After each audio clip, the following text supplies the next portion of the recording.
and we are raising funds for our operational budget for 2021. Normally, we'd be out doing it in person, standing in front of stores around town, asking for change, whatever folks can give. That's typically how we raise the majority of our budget. But this year, 2020 is a little different from other years, you may have noticed.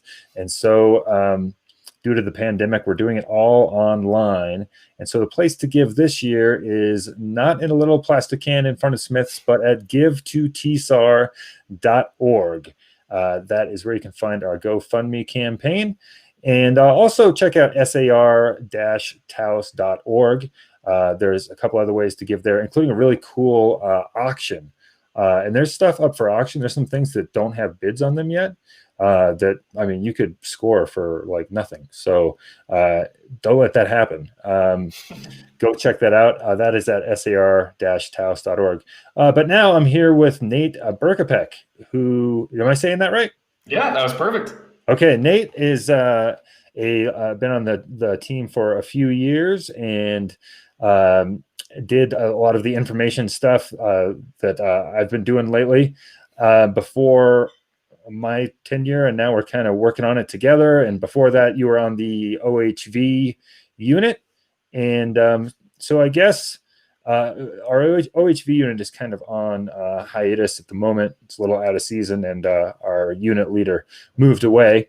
But talk a little bit about that unit and what it does and kind of the role that it plays in the larger team. Yeah, actually, my first ever search was on an OHV, even though it wasn't. It wasn't mine. I didn't plan for that to happen. But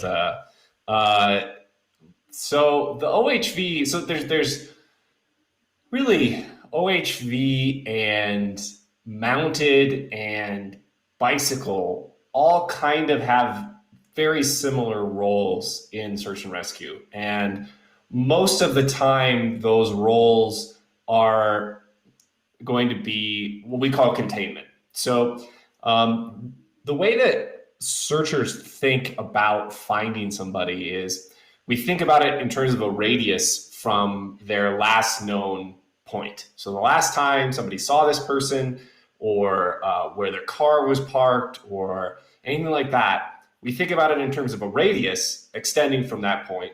And that radius gets bigger and bigger the longer that person has been missing. So when you park at a trailhead and you go missing and you're a hiker, we figure, every 24 hours you move up to X miles away from that point, right?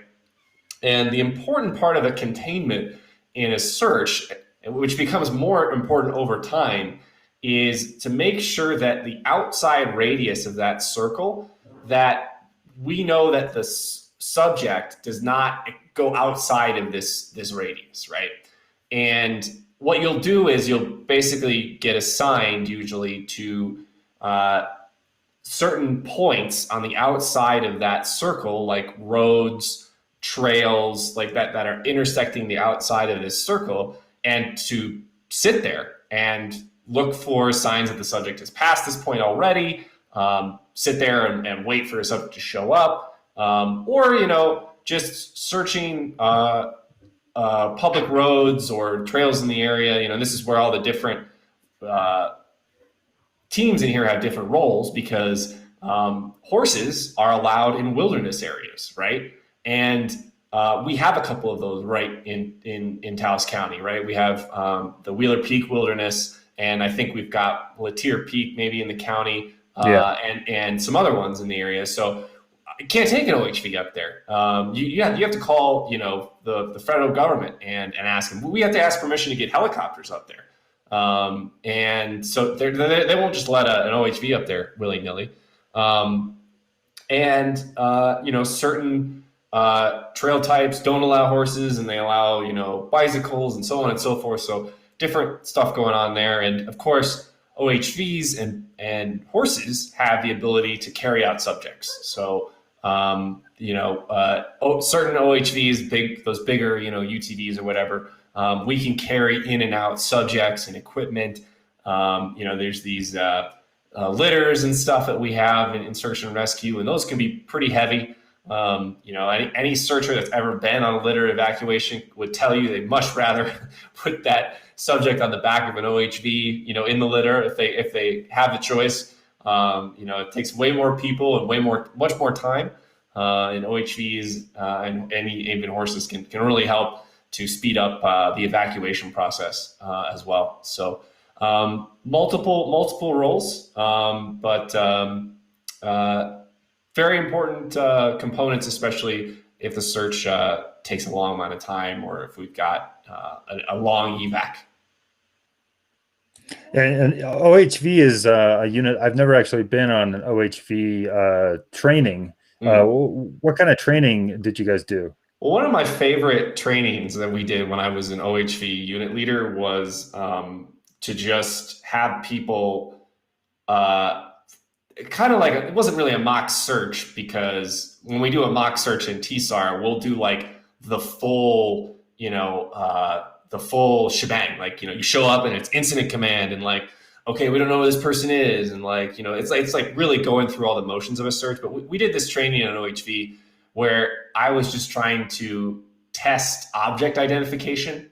So one of the most difficult things I think of being an OHV searcher is staying off the gas pedal, because it's really difficult to identify not only signs of a subject like footprints and clothing and stuff like that, but also the subject themselves if you're blown by at 30 miles an hour, right? So, we had a rule in our OHV unit that you never went over 20 miles an hour, but we tried different scenarios of having subjects laying down, standing up, different distances from the trail, actively trying to signal you, or not actively trying to signal you, and all these different scenarios. Looking for I would put clothing in the trees, or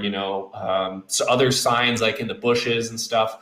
And you'd be surprised. I think a lot of people are surprised at how difficult it is to identify subjects or signs of a subject, even when you're walking, but definitely moving at speed makes it a million times harder. So that was one of my favorite trainings that we ever did, because it really taught us that you got to slow down and you really, really got to look. Because I remember one when I was the subject. I was hiding in a ditch that was about 10 feet down from the road, but really I was maybe 20 feet from the actual roadside, and I was standing up, and I wasn't signaling, but I was dressed normally, just standing there, and the whole team, 5 people, just blew right by. So it's really difficult to be on an OHV, but also make sure, and you cover a lot of ground, but you got to make sure you actually cover it. So that was one of my favorite kind of trainings we ever did on OHV. And so the OHV unit, as far as I know, all the unit members are providing their own vehicles. That's correct. The team doesn't actually own any of those vehicles. Maybe we will in the future. Who knows? But for that unit, what were some of the main expenses that, since we're raising funds here, what might they go to on the OHV unit? Yeah. So the ownership of all the vehicles are owned by members. So we get a lot of ATVs and off-road motorcycles, and I don't think we ever had a UTV on the team. I would love to get one. If you're watching, one way you can help too is just by joining. So the UTVs have a lot of applicability in search and rescue. So anyway. What the gas, and on trainings and all maintenance, all that stuff, that's all paid for by the member. We have a very limited reimbursement policy on the team, and also by the state, for like gas on a mission, but that's really it. That's the only thing that a member gets paid for them. Other equipment we would buy for the OHV team, we bought a lot of safety vests. So, all members are supposed to have safety vests, but I like to keep one on the machine itself. So the one purchase I made when I was on the OHV unit was to get the team more safety vests, because having those on, especially when the dust gets kicked up and everything, like, and also, with a subject, one thing I've learned on searches is it's not just you looking for the subject, but also the subject has to notice you. So being visible for your teammates, being visible for possible subject, that kind of stuff. It's very important. So legally, not legally, but New Mexico Search and Rescue, I believe, requires us to have high visibility equipment on searches. So that was part of the motivation of that. But in the future, I would love to do more stuff for the OHV team around radio communication. So we don't have any equipment on this yet. I don't, I can't say, I probably not budget at the moment, but radio equipment is expensive, but not that expensive. And one thing that's really nice about OHV, and one thing that we trained on a lot, was you can move really quickly, and you can move to areas that are very convenient for radio communication. So radio works by line of sight. So if you're behind a hill, I might get lucky, and like the radio waves might bounce like over there and then down a canyon and then back up towards you. But the radio waves don't go through the hill, right? So one thing we always trained on with OHV was going to the top of a hill and learning how to relay radio communications, right? So there's a relay protocol that you're supposed to do. And one thing that would be great with OHV would be to get a radio repeater. So a radio repeater, all it does is it just takes a radio signal in and then spits it back out. So one thing I would love to do with OHV as a way to expand our role would be to bring radio equipment to the top of a hill, these radio repeaters, and leave them up there. So we don't have any at the moment. They're expensive, but not that expensive. But that kind of thing, if we raise money for search and rescue, is something that we could use to expand the role of the OHV team. Right. I mean, we don't get to practice in every bit of terrain. I mean, we try to practice in varied terrain, but it's a pretty common experience to show up at a mission and the communications don't work quite as they should or quite as expected, because every bit of terrain is different, especially when you're dealing with, we've got high alpine, and then we've got also like deep gorges, and so it's very unpredictable. There's a lot of mountainous and rugged terrain in our area, and not necessarily huge mountains but whatever, but a 40-foot deep valley, a 100-foot deep valley can just tank that. There's no radio communication out of that, right? Because there's 40 feet of earth on all sides of you. Like, it's a perfect sort of cage. So I've been on searches where, you're not like on a mountain or anything, but you're in like these kind of 40-foot valleys, and, you don't have radio communication. So it's super important to search, because we don't search outside of a radio radius. So if you don't have communication back to incident command, you stop, right? So you don't go further, you go back to where you had radio communication and you stay there, because the priority of any search is going to be the safety of the searchers. We don't need to get more people lost or more people in trouble out in the wilderness, right? So that's always the first thing we have to be in control of, and having radio communications that work is a fundamental part of that. Yeah, I've been in situations where one person can basically become, well, actually, it have to be more than one person. A couple of people can become that radio relay. Like, suddenly you're just sitting in one place, and your job is just to relay back and forth between two teams that can't communicate, but you can communicate with both of them. And so, obviously, to have just a little piece of equipment that can play that role and free up those human resources is exactly the kind of thing that we're looking for. Do you have any particular memorable searches that you were on with OHV or elsewise? Yeah, my first search I said was on OHV. I went out with a member. We had 2 ATVs, and that was very much a containment scenario. So that search was, I don't know, it was 2 days old by the time we got out there. This was out in the Pecos wilderness, and the subject was a hunter who got lost, and that search we were very much playing a containment role. So we were out ahead of all the other foot teams and looking at landmarks, like there was a fire tower in the area. So it was like, go check the fire tower, run up the forest road and like look up there, go down this forest road to the end of it and see if there's anything down that way. Kind of just covering ground as quickly as possible to see if we could see any sign of the subject or any sign of where they went.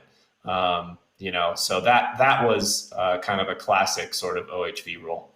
But that was actually the only time I've ever been. No, another time I went on a search out by the gorge on OHV, same role, going out to very far away from this where the subject was last seen, but like 10 miles out, and asking people there's some houses out by the gorge, and like knocking on people's doors. I mean, like, excuse me, have you seen anybody walking through here that fits the subject's description? Walking out on there's tons of forest roads out there on the west side of the gorge, and like just looking for any clothing, sign of the subject, whatever. So covering as much ground as possible.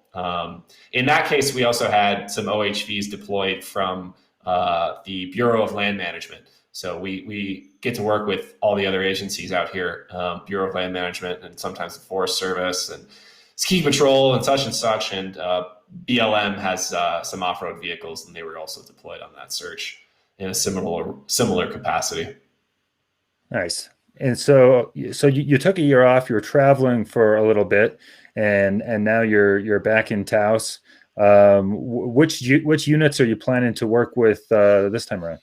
Oh, I mean, I'm always happy to do whatever is useful. One of the things that I really enjoyed when I first joined Search and Rescue was just learning new skills, and one of those was radio. So I got my amateur radio license.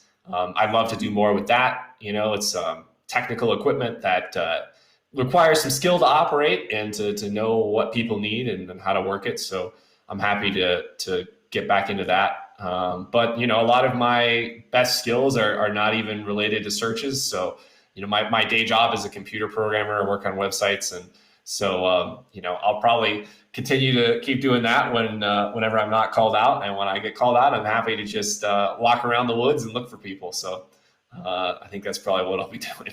Yeah, you can never have too many of those people. No, for sure. No. We talk a lot about all the different teams and stuff, and it's exciting. It's part of what's fun about being a search and rescue member is learning these skills and getting to put that stuff to use. But on a lot of missions, some of these resources never get asked for. So like OHV depends on whether or not it's legal to operate OHVs in that area, and if they're not, then we don't go. But on every search, there's going to be people out there walking. So, every single search is going to be asking for that. Right. Okay. So last question, mainly just for my own personal curiosity. You spent a year traveling the world. What was your favorite spot? Definitely Japan. Okay. We're big Japanophiles in our household. Pretty obsessed with the food and the people and the culture. So we spent 5 months there, and I would go back again in a heartbeat. Plenty of sushi go rounds. Oh yeah. Those are the best. Actually, it was funny. I didn't do one of those until right before I left because I was like, oh man, we're leaving. I gotta get the conveyor belt sushi. So I was kind of mad the first time I saw one of those pop up in New York. It was like, this is supposed to be saved for Tokyo. Now it's here and it's going to be ruined. But well, hey, thanks so much for taking the time to talk with me, and hopefully we have a real training sometime soon, and we'll get to hang out. Yeah. I've been kind of bored. I like it. It's part of the fun is getting out in the woods and meeting, seeing everybody, and doing trainings and stuff. And it's been a bummer, but we have to keep the operational capacity of search and rescue safe, right? Right. If a coronavirus outbreak happens in the team, that's the team taken out of the picture, right? And up here, there's not many teams, right. And so we can't take that risk. So I understand that, but I miss everybody. Yeah. Well, it'll be good to connect whenever this is finally all over. In the meantime, here we are. And so thanks so much, Nate. And once again, everyone out there watching, hit up give2tsar.org so that we can keep all of our units trained and ready to respond whenever and wherever they're needed. Have a good weekend, Nate. Hey, you too. Thanks again. And thank you, Okay. everybody.